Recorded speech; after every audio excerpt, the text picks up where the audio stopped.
You know what? Another team that is in the middle of a playoff push. They moved up a little bit in the standings. They did a thing yesterday. You know what? The Detroit Red Wings and Steve Yzerman, they choose not to stand pat, and I do wonder what any of the corresponding moves may be. But they do trade goaltender Ville Husso. How you feeling about this? You already know. Go ahead. Floor's yours. Take it. I don't know how you can ever hate on Steve Yzerman. Man's a god. That's a fact. You look like you about to have one single tear roll down your face. Oh, dude, I don't, none of us believed it. I was listening to the Heavies last night when they broke the news right as the show was ending, and we were all kind of just like, is this real? Like, Yeah. But Spenny confirmed it. ESPN like an hour later. I mean, as if it wasn't a good enough weekend already. You traded a man that had no value.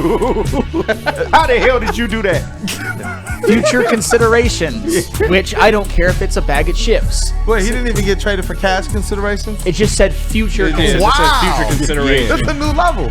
No, Ville Husso was radioactive on this team. He just was. He's the highest paid goaltender, or was the highest paid goaltender. God, that I get to use that in past tense makes me so happy. But let's call a spade. For the Detroit Red Wings, particularly for the last couple of seasons, I know he had some injuries, but even as a whole, he was a bum.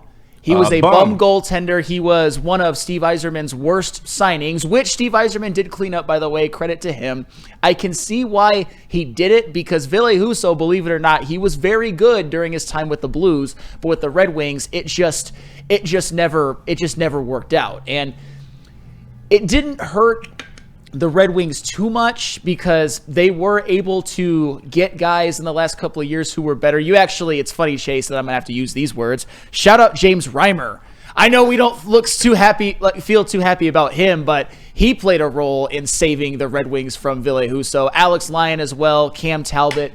It's just, I don't know how any team in the NHL took Ville Husso in this bad contract. I know it's expiring.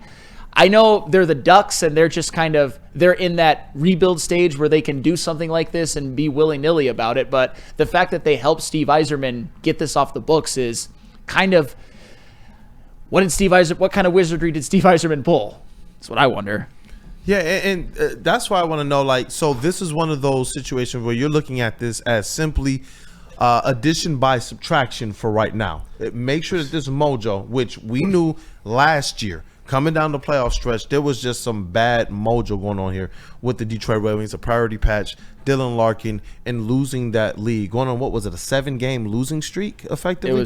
It was terrible. Yeah. And I do believe, and so that's why I asked you guys with this one, because I know that there's some people who are wondering what proactive moves they're going to do or make to bring people in. And a lot of people think they might stand pat. But at least with this one, is this one of those addition by subtractions? Oh, yeah. It's addition by subtraction. It opens things up a bit because the man was a $4.75 million cap hit and was doing nothing. He wasn't in the goaltender rotation. When he played, he was awful. It was the same thing last year. He had no value on this team. He was, like I said, Steve Yzerman, he has a couple of black marks, I would say, none bigger than Ville Husso, but as I said before, he was able to right that wrong, even if it comes a little bit later than you'd like. But as I said before, Ville Husso, I don't think he as an individual really cost the Red Wings that much, except for money and just him being bad. But we've got Justin on the line, right? Yes, we got Justin on the line. Other member of Woodward Wings. Hey! What up, though, brother? Justin! What up, though, man? Hey, listen, Justin, you already know we're doing great, man, and it gets even better when we get to have more of the Woo Crew on. That dude, Justin, the other component, alongside Flannel Sam of Woodward Wings. Shout out to you guys on the content that you're doing, the coverage that you're bringing to it. I'm excited for Woodward Wings goes. But I know this is something that you're excited about. He hit me up right away last night like, Kool-Aid, can I please jump on the show tomorrow to talk about this? Obviously, man, you know you're always welcome, especially with the Wings content. Just what's your first reaction and takeaway with the Ville Husso trade? Well, honestly, in a similar way as when we farted a lot, like I'm hooting and hollering. I mean, come on. I've never been a fan of Ville Husso ever. He has always been very mid and very streaky, and then this year he took a fall off the face of the earth. Couldn't even support 9 point or even close to when he was playing this year. I'm glad to see he was gone, and it opens up the cap space. I think we retained 1.2 million of that cap from this trade, and then we have now 3.4 million in additional cap space to use in. Hopefully, this is more of a just a flexibility move that leads to something bigger on Friday as we near the trade deadline. I was about to say, Justin, do you think this move makes it more likely that the Red Wings make some level of a splash, or that this has no impact? I think it has an impact. I think that this tells me that they're going to be looking for something. I mean, in the last couple of weeks, there's still been buzz about, Cousins from Buffalo, and the Red Wings said they're not willing to give up Casper or Edmondson, which of course they're not.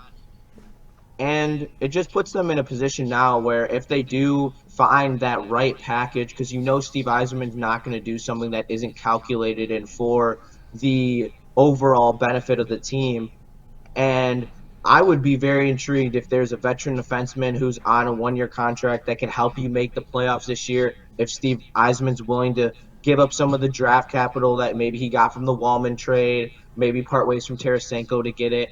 Or is it might be a play just to retain a bad contract for a one-year deal to get Tarasenko off the books to have more cap space in the offseason.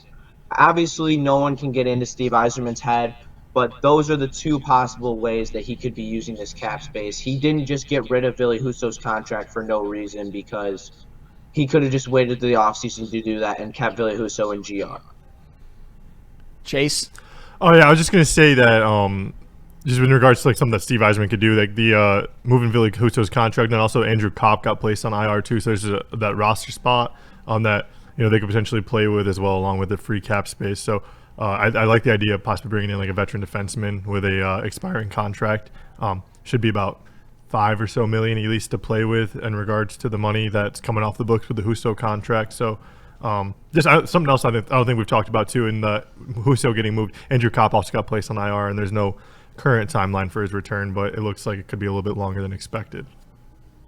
Yeah, that also might play a factor down the stretch as well. If they are feeling like they are too weak on the offensive end and they don't have another really nice prospect to bring up because Danielson isn't ready, and neither is a lot of the other prospects down there, in my opinion. So if they're really trying to make sure that they can, because they're also going to lose some key offensive pieces this offseason and that are depth pieces. I believe Rasmussen's contract's up, Valeto's contract's up. So if they might be looking to bring in a bridge guy on the front end to maybe have another one-year deal. But everything that they go for will be short-term contracts, nothing that they're going to be committed to, because they're going to go into this offseason guns a-blazing. They have the 11th most cap space in the NHL, and they are going to put themselves in a position to win multiple playoff series next year. Justin, now that I got you here, I have to ask you about what happened this past weekend at LCA. It was certainly a mixed bag. They got 3 out of a possible 4 points, but it's not quite that simple. What was your take on the weekend? Was it a good weekend for the Red Wings, or are you looking at it more from it being a missed opportunity? I got to go with a good weekend just because they were able to secure 3 out of 4 points, big points, keeping them 2 points up in the wild card standings. That they had that game in hand against Anaheim. That was a must-win game. You remember last year they lost that game to the Coyotes. It sent us into a tailspin. It gave up our lead in the wild card, and then it ended up costing us in the end of the season. This Anaheim game was the easiest game on the rest of your schedule, and you had to win it. You had to take control of the wild card standings, and they did. The lead blowing is definitely slightly concerning. The way that they have been giving up goals in the last 5 minutes of the game is concerning. The goaltending has not been up to par for how it's been the last 2-3 weeks. So you're going to need Lyon and Talbot to not give up those softies. I'm not expecting them to be, Sorokin or Hellebuck or any of those guys. I'm just expecting them to not let in the softies. If they don't let in the softies, they have a great chance to still make the playoffs. They should make the playoffs if they continue to play at even. We talked about this. The tandem just has to be at a B level for this team to make the playoffs. And if they can stay consistent, stay around that 9-point save percentage, around 2.5 goals a game, because they're so much better when they're able to score 3 goals a game. So I think that they are going to have to find a way to button down the defense, and I think the big piece of that is Andrew Kopp being hurt. Yeah, that's kind of went a little under the radar. And I know you, Justin, from doing a pod with you, that you're higher on Andrew Kopp than even the average Red Wing fan, and you understand his value. You infinitely understand his value. But speaking of value, Patrick Kane, man, saving the day for the Ducks. Showtime. And it just seems like, and it doesn't just seem like it. I've crunched the numbers. Patrick Kane, when it comes to game-winning overtime goals and games ended with him scoring in the shootout, he's been that guy that just comes through during those moments. How important has he been ever since he's gotten to Detroit, just with him rising to the occasion in big moments? Massive. You can't calculate how important it is to have a killer on your team. Someone who, in the biggest moments, in the biggest spots, will go out there and will win you a game if they have the opportunity to. Whenever Patrick Kane gets the puck on his stick in overtime with an opening, whether it's a breakaway or just some open space to shoot, I know he's going to score. I am confident he's going to score. He's confident he's going to score. I watched him walk down on the breakaway. I stood up from my seat, and I knew he was going to score. I didn't care what move he did. And that's who Patrick Kane is. He is Showtime. He is an elite sniper. And I was having this debate the other day with one of my roommates that if we're in overtime and the puck has to go on someone's stick, Patrick Kane or Austin Matthews, give me Patrick Kane. Patrick Kane is the history of scoring the big goals, the game-clinching goals, the Stanley Cup goals. I've never seen Austin Matthews do that. There's 0-7 in playoff series in elimination games for a reason. No, She's just not built like that, and Patrick Kane is, and that's what Patrick Kane is. And I think that as you see Larkin improve as a goal scorer, you see Raymond improve as a goal scorer, because at one point one of those two is going to have to become your goal killer. But for now, Patrick Kane is your goal killer, and he is doing an amazing job. And it's Showtime, baby. Come on. it is Showtime, and people forget, and I know you were just a young lad when this happened, the first Blackhawks Stanley Cup that they won with Patrick Kane was clinched on a Patrick Kane goal, and I actually crunched the numbers that in the last couple of years since Patrick Kane started the season with the Red Wings, 9 game-winning goals, either in overtime or him ending it with his shot in the shootout. And as a hockey fan, not just a Red Wings fan, it's just amazing to see him have that second life on the Red Wings. I know he's not what he once was. He's arguably the best American-born player ever. But even as a veteran, him having this kind of a value on a team that is still young, that still needs to build towards where they're going to go, it crystallizes in a game like that where the Red Wings were in danger of disaster. Patrick Kane saves the day. It's not Larkin. It's not Raymond. With all due respect to them, it's old man Patrick Kane. Yeah, and it just proves that he's got more in the tank. I believe that he might be coming back next year just because he loves it so much, and he looks like he could play for another year, especially like the rejuvenation he's seen with McClellan out at the helm. I think that that's definitely a possibility. And who doesn't love Patrick Kane? I mean, he looks like he's loving the game. He's having fun. When he scores, he's, giving the crowd the little, let me hear you. And he's just Showtime. I mean, there's no other way to describe him than he's just Showtime. He's must-see TV every single time he steps on the ice, even at this age.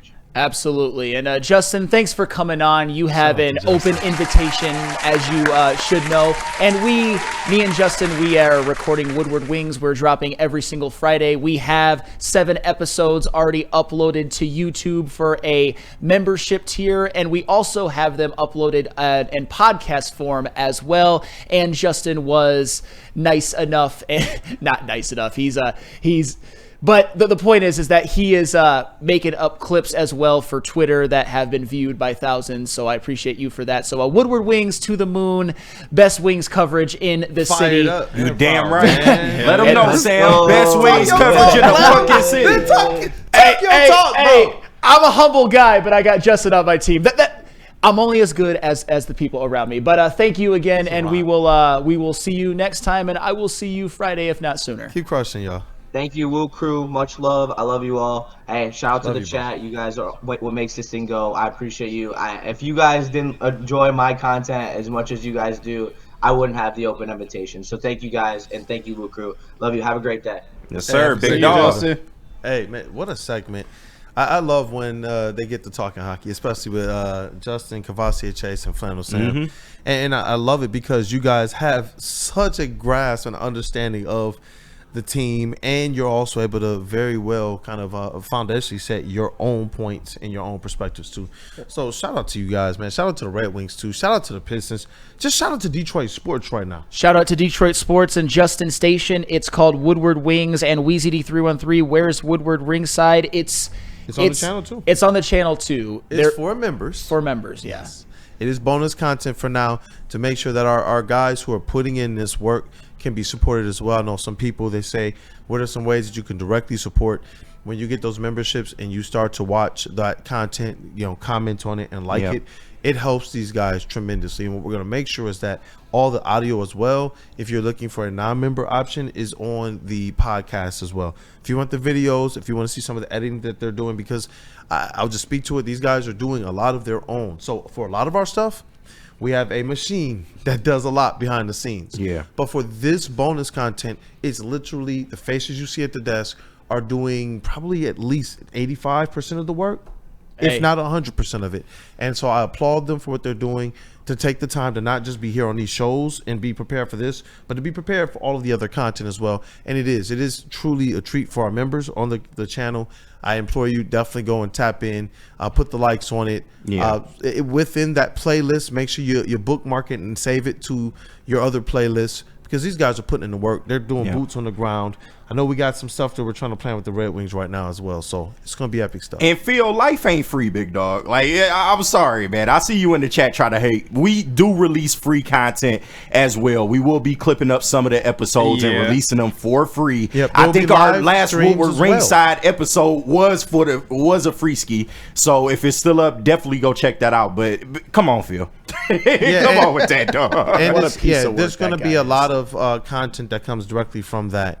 But this is specifically made content in which, let's be honest, you guys are creating this effectively with the hopes of just labor of love for the people. But we still keep the fans in mind. We do release free things as well, because we understand not everybody either can afford the membership or want the membership. Podcast form is free. If you want the audio that is free, you can find these podcasts, this new content, and I love the fact that we're going to be instituting some live streams for each of these new pods, our major pods that are covering some of the more niche markets, like Red Wings specifically, Woodward Pistons. We're bringing the table talks to it. You'll be able to interact directly with your host as well. So shout out to you guys for the support. I do see that there's some support on this content, and I'm grateful for the chat family that does support.